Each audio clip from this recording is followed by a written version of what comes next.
फूल तोलिबा बेले किछि एते भल वीडियो मु करेनी कारण फूल तोली देकी नेकी पळे आसे केतेबेले केमती माँ भी तोली आनंदी। तो आज भाविली आपण मानक सहित गोटे लॉन्ग वीडियो शेयर करी जो थे फूल तोलिया वीडियो थी आपण मैंने देखिकी जानीपारे मोर गार्डन रु डेली डेली कौन कौन सब फूल माने मिलूँ मत। तो नमस्कार, नमिता किचन गार्डन गोटे नुआ वीडियो को आपण मानक स्वागत करुँची। तो चलतु मुझे फूल तोली साथ आपण मानक देखी मोर बगीचारे केते प्रकार फूल गछ लगी आ मंदार फूल कौन कौन बाहर। तो प्रथमे मुझे ग्राउंड रू तोली आनी आ से फूल गुड़ाक आप देखिपे कि टगर ता साथ किसी मंदार अच्छी जो गुड़ाक बहुत छोट छोट फूल फुटुचे एवं कारण गछ को से खाद्य मो ग्राउंड रे थिबा गछ को दे पारुनी जी गछ मोर छात उपर गछ जी खाद्य पाऊँच। तो से गचर फूल गुड़ाक टी सीजन गलापर छोट हो जाऊँगी किंतु छात उपरे गचर सबू गच देखिपे फूल सबू साइज बहुत भल अच्छी आउ कलर भी मतलब सामान आसी खरा दिन में गोटे गोटे फूल थाए टिके फिकालिया रंगर फूल फुटे किंतु ये सब ना पूरा टाण खरारे रखुची माने पूरा सनलाइट प्रोवाइड करुची तथापि फूलर रंग आदौ बदलुनी कि पत्रर रंग भी बदलुनी बहुत भल रही। आ गछ भी मध्य माटीर मॉइस्चर जेते भल बनइबो ना सेते आपनको गछर पत्र गुड़ाक सेते ग्लेज करिवो आ सेते दिन पर्यंत हलदिया भी पड़ोनी नष्ट भी हेनी पत्र गुड़ाक बहुत भल हेल्थी रहा भाला देखा मंदार फूल तो आम तोलिबा आउ मंदार फूल भी देखा केते प्रकार कौन बाहर किंतु ता पूर्व मुझे कमेंट रो किछि आंसर दबाकू चाहिए। बहु जनकर कमेंट पढ़े आउ कमेंट रे किछिटा मो रिप्लाई दबाकू चेष्टा करे आउ किछि कमेंट रे मो वीडियो शेयर करने को चेष्टा करे कारण जार कमेंट देखी बहुत ही दरकारी थाए जमीका किछि गछ उपरे किछि जानिबा उपरे कमेंट पढ़े तो से सब उपरे मो वीडियो नहीं आसे जमीती किछि भाई भौणी माने सफल हो पारे आ से वीडियो किछि जानिबा को पाइबे आ तांको गछर जत्न भी ठीक भाव नहीं पारे कारण खरा दिन में गछ ना टिके टिके फूल आ टिके असावधानता आम गछ गुड़ाक नष्ट होगा लगे।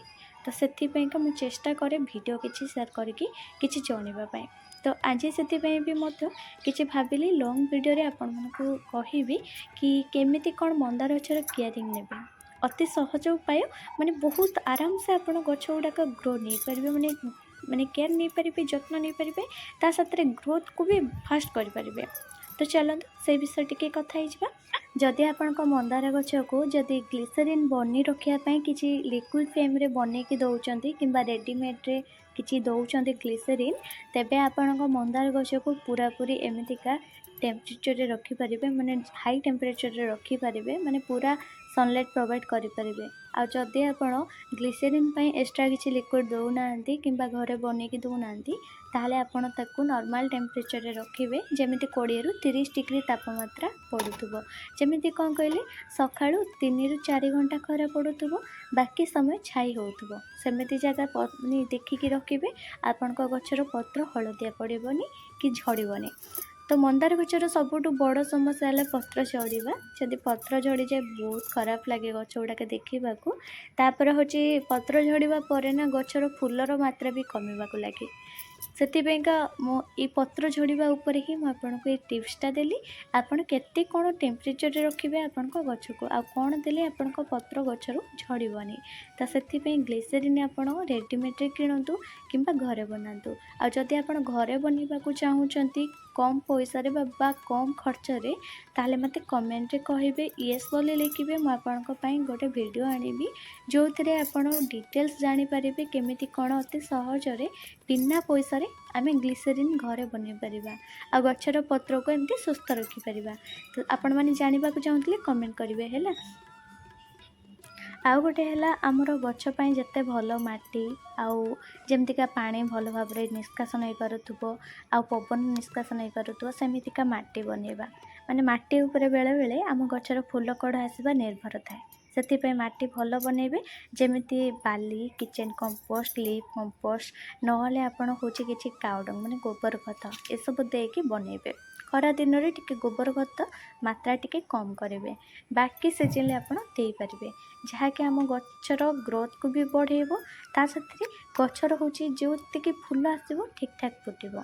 एपटे तो फूल तोड़ा आरंभ हो गला आपड़ फूल तोड़ सारिकी आपन को भलसे देखा केते प्रकार कौन कौन सब फूल फुटे तो गाढ़ा खहरिया फिका खहरिया पूरा पिंक ता सहित झुरी मंदार माने झरणा मंदार घंटी मंदार विभिन्न प्रकार मंदार लगी मिनिमम मोर बगीचारे लगे 35 प्रकार मंदार तो सबू एका साथी फुटेनी किसी अल्प बहुत फुटी जाए आउ बेले बेले तो हूँ मोर देखाए कि जमीका हूँ मंदार गच किसी कड़ आसी थाए किंतु से गछ गुड़ाक फुल फुटिला बेलू मु वीडियो करें कारण माँ फुल तुलती तो से मुझे वीडियो तो चेष्टा करुँची तथापि जी जहाँ फुल फुटुची तो ताऊपर वीडियो करने तो ये है मोर पीच रंगर गोटे माने गोटे पाखुड़िया मंदार यार थोपा भी अच्छी यही सेम रंगर आसो थोपा भी तो सी भी यही रंगर फूल जो थोपा विषय कहूँ ना थोपा मंदार आप बहुत ही जाणी सारे मो कहवा भितर ये फूलटा ये पाखुड़िया फूल जी सुंदर लगे तार 2 गुण अधिक सुंदर लगे तार थोपाटा बहुत भल लगे तापर ये है मोर पूरा हाइब्रिड मंदार माने नाली रंगर आटा डालू चारा बनईकि मिनिमम 80टा पाखापाखि गछ करके बिक्री कले आहरी 4-6टा चारा मो पाखे एवं अच्छी किंतु से गुड़ाक मुझे ग्रो बैग को शिफ्ट करुचे से टिके गछ गुड़ाक समय लगे से गुड़ा ग्रोथ होगा तो बाकी मुझे को नर्सरी रे बेसी एवं दौची मेसोरे मुझे सेल करूली बहुत जन फॉलोअर्स मोर नहीं तो सेमती कमेंट आसे कि दीदी आप कहीं गछ भी दौना तो मेसोरे जेहेतु टी प्रॉब्लम आसला आउे मुझे मेसो साइट को मु क्लोज कर देची तो भावुची आउ कि माने कौन कहली डायरेक्ट थ्रो रे किसी देवी जमी आपण मान पाखे किसी भल भल मंदार कलेक्शन पहुँची जीव आ हेल्दी भाव में पहुँचब सोशल मीडिया रे गछ दबा जे मु आरंभ करिनी से पर्यंत जे मु ऑफलाइन ही दौची गछ बिक्री करुँची माने नर्सरी रे नहीं देदेली बिक्री हो जाऊँगी सेमती ना जे मुझे गोटा गोटा एमती गोटे गोटे गछ दूसरी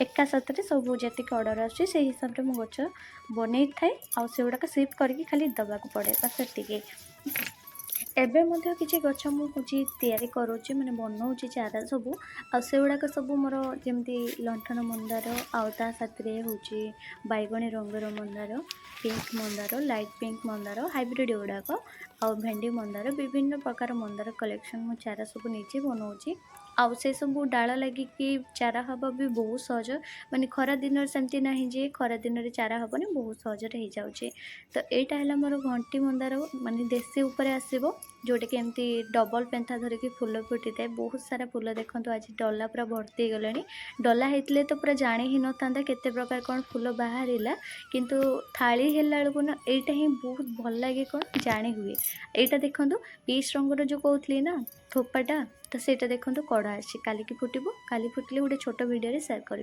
तापर किसी भेंडी मंदार होता भेंडी मंदार भी तोली देती भेंडी मंदारटा सब मतलब भल लगे कहीं ये गछटा जेबेठू मु लगिले फूल दबा के कम करे प्रत्येक दिन गोटे नहले 2टा एमती फुटी चलती से माँ ना ये गछ को बहुत पसंद कर मत कहते कि यार किसी डाल काटी चारा बनवाई किंतु मुझे बनईबी जे कारण यार प्रत्येक टी कुआं कढ़ पूरा भर्ती होगी रही से काटा भी मत इच्छा होनी कहीं काटिकी जो चाराटा बनईबी डालटा काटबी से कढ़ गुड़ाक सब नष्ट होनी ना से मुझे लोभरे तो देखा कढ़ गुड़ाक सब सरीगला फुल सब सरीगला जाकि काटिकी चारा प्रस्तुत करी से गोटे वीडियो आनबी तापर देखो भेंडी मंदार 2टा होता भी थाली रे रखीदबा तो थाली रे देखो आ जगह ही ना पूरा भर्ती गला तो आहरी ढेर प्रकार माने कन्यारी फूल तो आहरी 4-5 प्रकार अच्छी बाकी रहा आहरी करबीर ता साथरे हूँ मोर जी जिनिया आउ अपराजिता बहुत प्रकार फूल अच्छी किंतु से सब फूल मु परे नेबी माने पछरे आसिकी आउ किछि थाली आनिकी नेबी तो जति प्लेट धरला ये सब थाली से ही नहीं जावा फूल एबे किंतु एथरे आउ किछि फूल तोलिबा तो एबे चलतो मंदार फूल आपन केते प्रकार बाहरिला छात उपरु देखौची तो पीच रो पाखुड़िया फूल 3टा ता साथरे नाली जो झुरी मंदार टाइप रो बाहरला घंटी मंदार टाइप रो जोटी डबल पेटल वाला जोटा से भी बाहरला आउ गोटे है हाइब्रिड मंदार बाहरची पिंक मंदार पिंक रो देसी आउ धଳାର देसी आउ मिनी भेराइटी नाली मंदार माने रानी कलर टाइप रो जोटे सेटा भी फुटीथिला 2टा आउ ग्राउंड रो किछि तोलिथिली लाइट पिंक रो से भी मधु बाहरिछि 2टा ता सहित एठी होची मोर माने टगर जोटे कि पूजा ସବୁଦିନ ପ୍ରଥମେ ମୁଁ ଟଗର ଫୁଲ ହିଁ ତୋଳିଥାଏ, କାରଣ ଟଗର ଫୁଲ ଗଛଟା ଟିକେ ଡେଙ୍ଗା ହେଇଯାଇଛି ନା, ସେଥିପାଇଁ ମୁଁ ପ୍ରଥମେ ସେଇଠାରୁ ହିଁ ଆରମ୍ଭ କରିଦିଏ ଫୁଲ ତୋଳା। ଆଉ ଆଜି ବି ମଧ୍ୟ ସେମିତି ଟଗର ଫୁଲ ତୋଳି ସାରିଲା ପରେ ବାକି ଫୁଲକୁ ତୋଳିଥିଲି। ଆଉ ଏବେ ଜୁହି ଫୁଲ ଟିକେ ଫୁଟୁନି, କାରଣ ଜୁହି ଫୁଲକୁ ପୁରା ମା ଅଧା ଆଧି କାଟି ଦେଇଛନ୍ତି। ଆଉ ସେଇଟା କଅଁଳିଲେ ପୁଣି ନେକ୍ସଟ ଇୟରକୁ ଫୁଲ ଫୁଟିବ। ସେଇଟା କିନ୍ତୁ 12 ମାସ ଫୁଲ ଗଛଟା ମୋର, ମାନେ ଏବେ ବି ମଧ୍ୟ କାଟିବା ସମୟରେ ବି ବହୁତ ସାରା କଡ଼ ଫୁଲ ଥିଲା, ହାତ ତ ଯାଉନଥିଲା କାଟିବା ପାଇଁ, କିନ୍ତୁ ମା କାଟିଦେଲେ। ମୋତେ ବହୁତ ଥର କହିଛନ୍ତି ମା କାଟିଦେ, କିନ୍ତୁ ମୁଁ କାଟେନି, କାହିଁକିନା କଢ଼ ଯୋଗେ ଲୋଭରେ ରଖିଦିଏ। ତ ମା ସେଥିପାଇଁ କହିଲେ ତୁ କାଟିବୁନି କେବେ ବି, ତୋତେ ଯେତେ କହିଲେ ମୁଁ ଯାଉଛି କାଟିଦେବି କହିକି ମା ରାଗିକି ଯାଇ କାଟିଦେଲେ। ଆଉ ସେଇଟା ସେଥିପାଇଁକା ଫୁଲ ମିଳୁନି। ବାକି ଛାତ ଉପରେ ଯେଉଁ ଜୁଇ ଗଛଟା ସେଇଟା ଅଳ୍ପ ଗୋଟେ ଦୁଇଟା ଏମିତି ବାହାରୁଛି, ସେଥିପାଇଁ ଆଜି ଗଛରେ ଛାଡ଼ିଦେଲି, କାରଣ ଏପଟରୁ ବହୁତ ସାରା ଫୁଲ ମୋତେ ମିଳିଯାଇଥିଲା। ସେଥିପାଇଁ ତାକୁ ଗଛରେ ରଖିଦେଇଥିଲି, ଛାଡ଼ି ଦେଇଥିଲି, ଯେମିତି ଗଛରେ ଟିକେ ରହୁ, ଭଲ ଲାଗିବ। ତାପରେ କରବୀର ଫୁଲ ତୋଳିଥିଲି। କରବୀର ଏଇ ପିଙ୍କର ମାନେ ଧଳା ଥୋପା ଆଉ ପିଙ୍କ ଥୋପା ନୂଆ ଲଗେଇଛି, ଯେଉଁଗୁଡ଼ାକ ବହୁତ ବଢ଼ିଆ ଲାଗିଯାଇଛି। ଧଳା ଥୋପା ଆଉ ଧଳା ପାକୁଡ଼ିଆ ଦୁଇଟା ଯାକ ଲଗେଇଛି, ତା ସାଥିରେ ନାଲି ବି ମଧ୍ୟ ଲଗେଇଛି। ନାଲିଟା କିନ୍ତୁ ଲାଗିନାହିଁ, ଡାଳଟା ଟିକେ ସମୟ ଆହୁରି ଲାଗିବ ବୋଧେ ଲାଗିବା ପାଇଁ। ସବୁ କରବୀର ତ ଲାଗିଛି, କିନ୍ତୁ ଯେଉଁ ପିଙ୍କ ରଙ୍ଗର ଥୋପା କରବୀରଟା ଏବେକୁ ମୁଁ ସିଫ୍ଟ କରିଛି। ଗୋଟେ ମାଟି କୁଣ୍ଡରେ ଲଗେଇଥିଲି, ସେ ବି ମଧ୍ୟ ଡାଳରୁ ଲାଗିଯାଇଛି ବହୁତ ଭଲସେ, କିନ୍ତୁ ଏବେ ସିଫ୍ଟ କରିଛି ତାକୁ 9x9 ଇଞ୍ଚର କଣ୍ଟେନରକୁ। ଆପଣଙ୍କ ସହିତ ଗୋଟେ ଛୋଟ ଭିଡ଼ିଓରେ ସେୟାର କରୁଛି, ଆପଣମାନେ ଚ୍ୟାନେଲରେ ଅପଲୋଡ଼ ଅଛି, ଯାଇ ଦେଖିପାରିବେ କେତେ ସୁନ୍ଦର ହେଲ୍ଦି ଅଛି ଗଛଟା। ତ ଆଗକୁ ତାର ଅପଡ଼େଟ୍ ଆଣିବି କେତେ ବଢ଼ିଆ କଅଁଳୁଛି। ତ ତାପରେ ମୁଁ ତୋଳି ଦେଇଥିଲି କିଛି ଗୋଡ଼ିମାଳି ଫୁଲ। ଠାକୁର ପୂଜା ପାଇଁ କିଛି ଫୁଲ ତୋଳା ହଉ ନ ହଉ, ଗୋଡ଼ିମାଳି ଫୁଲଟା ମୋର ପ୍ରଥମେ ଥିବ। ପ୍ରତ୍ୟେକ ଦିନ ଏଇଥିରୁ 4-6ଟା ଏମିତି ଫୁଲ ତୋଳିଥାଏ। ମା ଲକ୍ଷ୍ମୀଙ୍କ ପାଖରେ ପୂଜାରେ ଲଗାଏ, ଆଉ ମା ଲକ୍ଷ୍ମୀଙ୍କର ଏଇଟା ବହୁତ ପ୍ରିୟ ଫୁଲ। ଗୋଡ଼ିମାଳିର ଏବେ ବହୁତ ରଙ୍ଗ ବେରଙ୍ଗର ଫୁଲ ଆସୁଛି, ନାଲି ରଙ୍ଗ, ଧଳା ରଙ୍ଗ, ଆଉ ଗୋଟେ ହେଲା କ'ଣ କହିଲେ ପିଚ୍ ରଙ୍ଗର। ତ ସେସବୁ ବି ଆଗକୁ ଆଣିବି। ନର୍ସରୀରେ ମୁଁ 2-3ଟା ନର୍ସରୀରେ ବୁଝୁଛି ଏସବୁ କଲର୍ ଉପରେ, କିନ୍ତୁ ମୋତେ ମିଳିନି, ମିଳିଲେ ମୁଁ ଆଗକୁ ଲଗେଇବି। ତ ଏଇ ଫୁଲଟା ଦେଖନ୍ତୁ ତ କେତେ ବଢ଼ିଆ ଲାଗୁଛି। ତା ସାଥିରେ ଏ ଫୁଲର ଯେଉଁ ଚୁନି ଚୁନି ଧଳା ଧଳା ତା ଉପର ପାଖୁଡ଼ା ଫୁଲ ଗୁଡ଼ାକ ନା, ତାଠୁ ଆହୁରି ସୁନ୍ଦର ଲାଗୁଛି।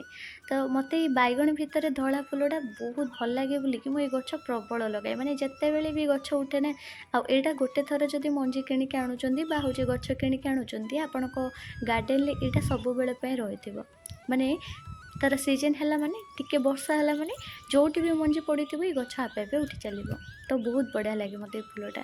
ତାପରେ କିଛି ତୋଳିଥିଲି, ନୂଆ ଯେଉଁ ଚାରା ବନେଇଥିଲି ଏଇ କିଛି ଦିନ ପୂର୍ବରୁ, ମାନେ 2 ସପ୍ତାହ ମାତ୍ର ବୋଧହୁଏ ହେଇଛି ଏ ଗଛକୁ। ତ 2 ସପ୍ତାହ ଭିତରେ ଏଇ ଫୁଲ ଦେବା ଆରମ୍ଭ କଲାଣି। ତ ଏଇଟା ହେଉଛି ପଇଲୁ ଫୁଲ, ଆଜି ମୁଁ ତୋଳିଛି ନୂଆ ଚାରାରୁ। ତ ଏଇ ଜିନିଆ ଡାଳ ବହୁତ ସହଜରେ ଲାଗିଯାଉଛି। ମାତ୍ର 2ଟା ଗଛ, ତ 2ଟା ଗଛରୁ ଚାରା ବନେଇକି ଏବେ ପ୍ରବଳ ମାତ୍ରାରେ ଗଛ କରିସାରିଲେଣି। ପୁଣି କାଲି କିଛି ବି ଲଗେଇଛି, ନୂଆ ଡାଳରୁ କିଛି ଚାରା କରିଛି। ତ ଏସବୁ 12 ମାସି ଫୁଲ ରହେ, ଆଉ 12 ମାସି ଗଛ ଗୁଡ଼ାକ ଫୁଲ ଦେବା ସହିତ ଗଛ ଗୁଡ଼ା ବି ବହୁତ ସୁନ୍ଦର ରହେ। ସେଥିପାଇଁ ମୁଁ ଏଟାକୁ ଚାରା ଏମିତି ଡାଳ କାଟି କାଟି ଚାରା ବନାଉଛି। ଆଉ ଡାଳ କାଟିବା ଦ୍ୱାରା ଗଛରେ ବି ଗ୍ରୋଥ୍ ବହୁତ ଭଲ ହୋଇଥାଏ। ସବୁଦିନ ମୋର ଏମିତି 1-2ଟା ଥାଳି ପୁରା ଭର୍ତ୍ତି ହେଇଯାଏ ଫୁଲରେ। ଆଜି ଦେଖିପାରୁଥିବେ ଟଗର, ବିଭିନ୍ନ ପ୍ରକାର ମନ୍ଦାର, ଗୋଡ଼ିମାଳି ଫୁଲ, ଜିନିଆ ଫୁଲ, ତା ସାଥିରେ ମୋର ଝୁରି ମନ୍ଦାର, ଘଣ୍ଟି ମନ୍ଦାର, ବିଭିନ୍ନ ପ୍ରକାର। ଘଣ୍ଟି ମନ୍ଦାର ଯେହେତୁ 1-2ଟା ଫୁଟିଥିଲା, ସେଥିପାଇଁ ଗଛରେ ଛାଡ଼ି ଦେଇଥିଲି। ବାକି ମୋର ଗାଢ଼ା ଖଇରିଆ ଫୁଲ ବି ମଧ୍ୟ କଡ଼ ହେଇଛି, କାଲି ଫୁଟିବ। ଆଉ ଫିକା ଖଇରିଆ କିନ୍ତୁ ଆଜି ଫୁଟିଥିଲା। ଆଉ ପିଚ୍ ରଙ୍ଗର, ଆଉ ନାଲି ଦେଶୀ, ଆଉ ଖଇରିଆ ଦେଶୀ ମନ୍ଦାର, ସବୁ ପ୍ରକାର ମନ୍ଦାର ତ ତୋଳିଦେଲି। ଥାଳି 2 ଥାଳି ପୁରା ଭର୍ତ୍ତି ହେଇଗଲା। କିନ୍ତୁ ୟା ଭିତରେ ନା କନିଅରି ଫୁଲ ତୋଳିବାକୁ ଭୁଲିଗଲି। ତ ଯାହା ବି ହଉ, କନିଅରି ବି ଫୁଲ ବହୁତ ପ୍ରକାର ଫୁଟୁଛି। ଛୋଟ ଛୋଟ ଭିଡ଼ିଓଟା ସେୟାର କରୁଛି, ଆପଣମାନେ ଦେଖୁଥିବେ, କିନ୍ତୁ ତା ଉପରେ ଗୋଟେ ଲଙ୍ଗ ଭିଡ଼ିଓ ଆଣିବି କେମିତି କ'ଣ ଫୁଲ ଫୁଟୁଛି। ତ ଏଇ ଝରଣା ମନ୍ଦାର ମୋତେ ବହୁତ ଭଲ ଲାଗେ। ୟାର ନାଁ ଆପଣମାନେ କ'ଣ ଜାଣିଛନ୍ତି କହିବେ ତ। ଆଉ ଆଜିର ଫୁଲ ତୋଳା ଭିଡ଼ିଓଟି ଆପଣମାନଙ୍କୁ କେମିତି ଲାଗିଲା କହିବେ। ଭଲ ଲାଗିଥିଲେ ଗୋଟେ ଲାଇକ୍ କରିଦେବେ। ପୁଣି ଦେଖା ହେବ ନୂଆ ଭିଡ଼ିଓରେ। ଜୟ ଜଗନ୍ନାଥ।